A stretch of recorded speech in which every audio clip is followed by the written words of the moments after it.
I stopped sleeping 3 weeks ago. Not because I can't. God, I wish that were the problem. But because I finally understood what I was seeing. And understanding is a way of opening doors you can't ever close again. Halloween is the worst time for this to happen. The whole city decides to be afraid on purpose, and when everyone dresses up as monsters, the real ones don't need disguises.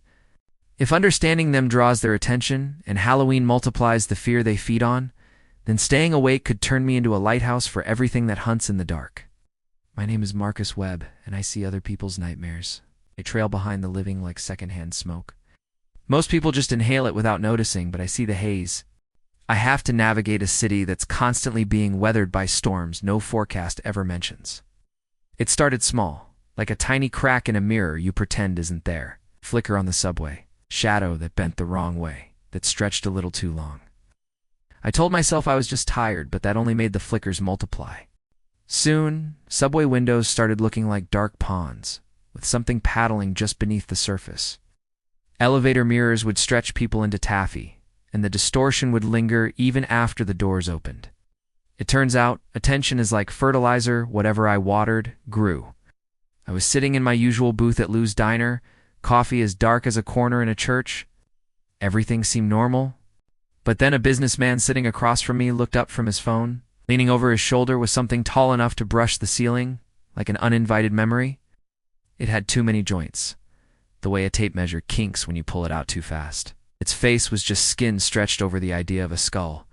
Then the skin tore open, revealing a mouth where no mouth should be, filled with needle-sharp teeth arranged in a spiral. Whispered something I couldn't hear, but I saw the weight of its words. The man's hand trembled, his eyes glazed over, his thumb stopped scrolling. The creature was feeding on him. Lou came by and refilled my coffee. She told me I looked like I'd seen a ghost. I just lied and said I was tired. As soon as I looked away, the creature vanished, but the haunted look in the man's eyes didn't. Are these things attached to us? Is fear like WIIF always on? Invisible? Connecting everything even when you're not looking for a signal? I tried to touch one once. My hand passed right through it, like smoke. Oh, so they weren't physical, but they were real in the way a storm is real. They were manifestations. Visual thunderheads formed from our internal weather. That businessman quit his job 2 weeks later. A woman I saw on the platform, plagued by a clinging shadow. She stopped taking the subway altogether. I even tried therapy, thinking that putting it into words might build some kind of fence around it. But what happens when the experts have nightmares too? My therapist sat there, nodding in all the right places, her degrees gleaming on the wall. But then her nightmare arrived. It wore her face like an ill-fitting mask, with cracks at the corners of its smile and eyes as hollow as unplugged lamps. It was her imposter syndrome, but with teeth, and it grinned right at me. I left before the hour was up and never went back. Psychology gave me words for it. Folklore gave me a map, but neither offered a solution.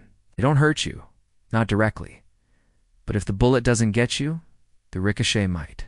They're like weather that bends our choices. Your anxiety about a deadline becomes a little goblin tugging at your ankle. So you skip sleep to work, and then the deadline becomes a real crisis. The shame you feel over a mistake becomes a hand over your mouth, so you cancel plans, you isolate yourself, and the hand just tightens its grip. Fear feeds the nightmare, and the nightmare feeds the fear. It's a spiral staircase with no railing, getting narrower and narrower as you climb. One night I wandered past St. Michael's Hospital. But hospitals don't just have single storms, they have jet streams of fear. What poured from those windows wasn't one nightmare, but dozens of them, all braided together. The ER at 3 a.m. is a garden of dread. A mother with a feverish child imagines a coffin the size of a bread box. An old man with a cough feels imaginary soil pouring into his mouth. A woman with a bandaged hand watches rot climb up her arm like ivy. Standard nightmares, if you can even use that word next to so much suffering. But in the corner, I saw something new. A shadow that wasn't attached to anyone. It was just watching. It's like a stray dog at the edge of a picnic. Until that night, I was like a wildlife photographer, hidden safely in a blind. But what happens when the deer looks straight at the lens and smiles back with teeth it shouldn't have? Its attention snapped to me and I felt it, not on my skin, but under it, in that hollow place behind my ribs where panic likes to warm its hands. It was curious, and curiosity is just hunger before the bite. I ran, not heroically, not cleverly, just ran until my heart stopped trying to beat its way out of my chest. That was a week ago. Since then, I've seen that shadow 3 more times, and it's getting closer. Last night I caught my reflection in a shop window. It was wrong. Behind my shoulder, something tall and thin was knitting itself together out of the darkness. Too many joints, a mouth not yet a mouth, and a face that was almost ready to try my name on. After months of cataloging other people's terrors, I finally have a file with my name on it. Time is running out. Halloween is almost here. October paints the city like a bruise. The masks and costumes make fear fun for everyone else. But when the entire population agrees to play scared, the real nightmares don't have to sneak around anymore. They can parade right down the street. For them, Halloween week is a buffet in a world that only I can see. And if my nightmare finishes forming before the masks come off, it won't need the holiday to start wearing me. I can't unknow this. I can't unsee it. The only mercy left is a plan. Which brings us to the next part, in a simple, ugly question. If fear is what feeds them, what do I feed them instead? If you want to find out what happens next, make sure you're subscribed and hit that notification bell. You won't want to miss part 2. Thanks for watching. Halloween week. The whole city's in on it. Fake cobwebs, rubber bats, a parade that calls itself a nightmare and smiles about it. It's like a dress rehearsal for terror. But when everyone practices fear, the real nightmares don't have to audition. They get to headline in the streets. They become a buffet with my name on the place cards. If I go outside as I am, I'm the brightest dish on the table. It's 2 a.m. I'm in a laundromat, sitting under these buzzing fluorescent lights, using a vending machine as a mirror. My reflection. It doesn't quite match the room. In the glass behind me, this tall, unfinished thing starts to unfold. It's like a tape measure that forgot where to click. Its mouth is just a seam, but a seam with a plan. The glass fogs up, even though the air is cold. I don't turn around. I know it lives where looking turns into listening. 2 blocks later, a darkness steps out right where a streetlight should be. It isn't tall or short. It's just the absence of anything. What does something like that, something so unattached, want from me? If I let it anchor to my life, I become the socket it's been searching for. Still hungry? Ask it. Sometimes a little humor can keep terror on a leash. Doesn't answer. They never do. The pressure just builds, like the air before a big storm.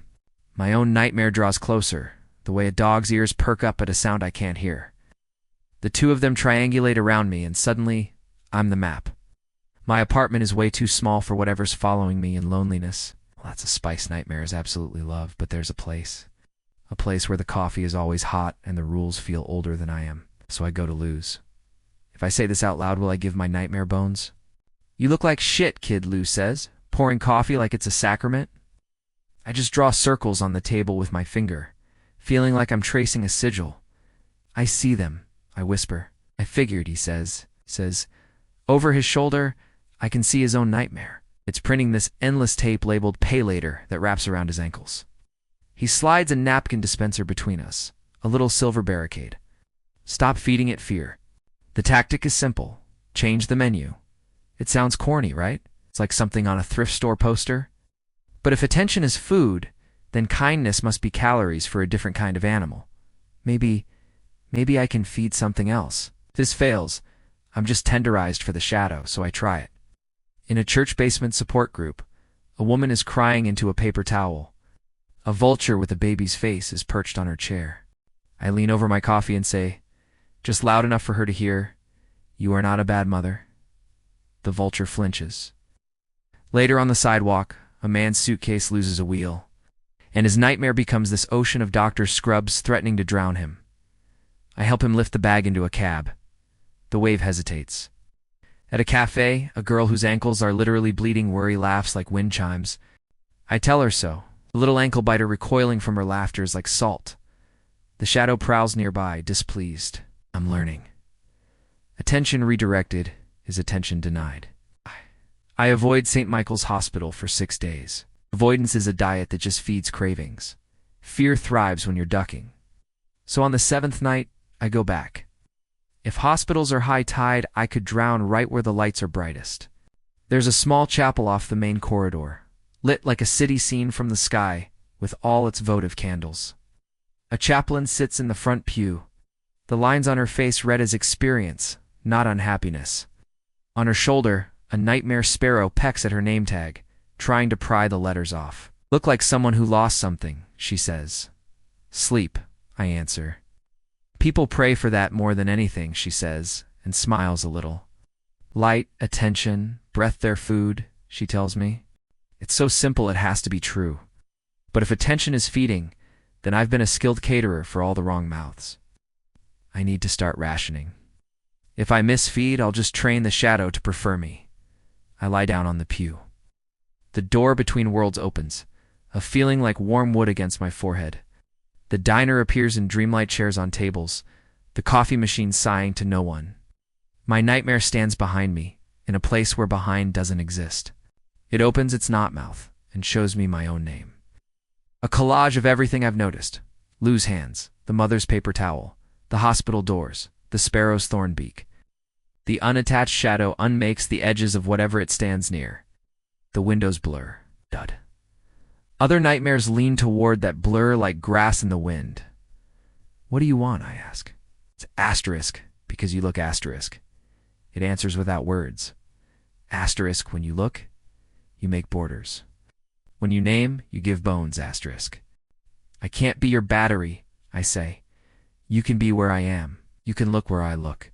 But we feed what I choose. No panic." The air pulses like a bus arriving in fog. I'm risking a bargain with something that doesn't have a hand to shake.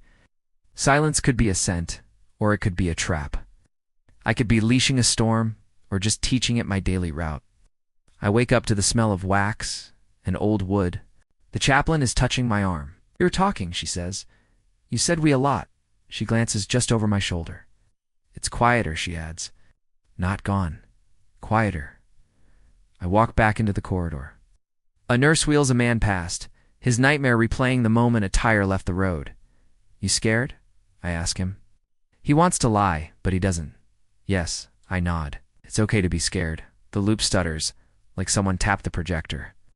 The rule holds. Dantion aimed at courage can dam the flow. For 3 nights, I sleep a little. For 3 nights, the same door appears in the dream diner. Light breathing through the seam.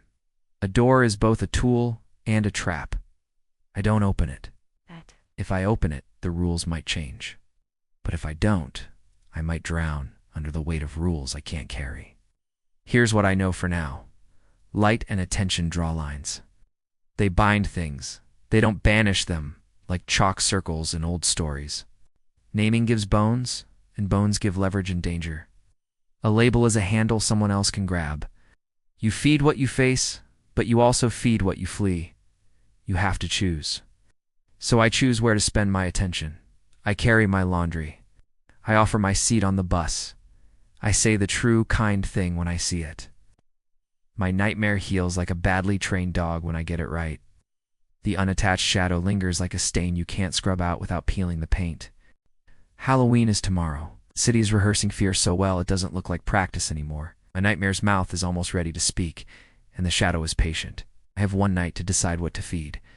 If I feed panic, I might not get my name back. I'm not cured. I'm not broken clean. I'm just a man walking through the weather with a dog that sometimes listens, and a stain that never blinks. But I'm choosing. And if I open that dream door and 1 night, I hope there's a diner on the other side, a cup of coffee, and a ghost willing to share a table. And maybe, just maybe, when the masks are at their loudest, I can prove the loudest thing in the room isn't fear. It's what we decide to feed. Thanks for listening to my story. If it resonated with you, consider subscribing. There's more to come. Stay safe out there.